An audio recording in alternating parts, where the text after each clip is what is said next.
Well, the number of sexual offenses in the country continues to rise, and experts say more must be done to encourage victims to share their stories with the police.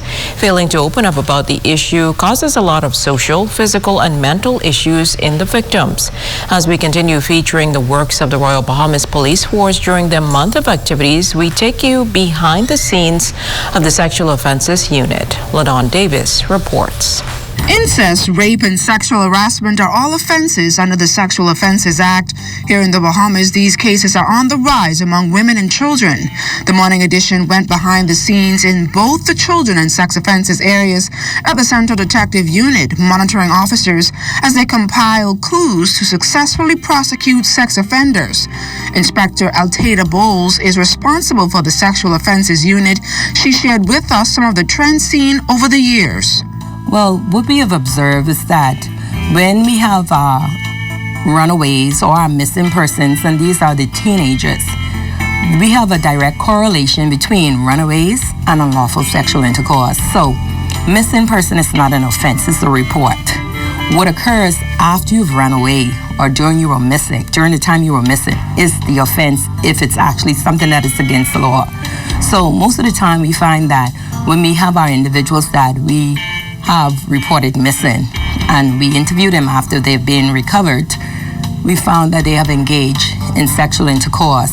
So there's a direct correlation between runaways and unlawful sexual intercourse. Now, when asked about the reasons why teenage girls go missing and whether or not they are in fact reportedly with male friends, this is how Bowles responded. We have some cases of that. I wouldn't say that is like a outstanding problem that we really have to dig deep in, but we have a lot of cases where there are teenagers, females, running away to be with their peers, but we also have cases where they are running away to be with older individuals. Investigator Corporal LaQuint Johnson says they've had a good success rate in bringing justice to the victims. However, he says recording statements and carrying out the investigation itself is a thorough process. It's very, very detailed as to what transpired from the beginning straight to the end.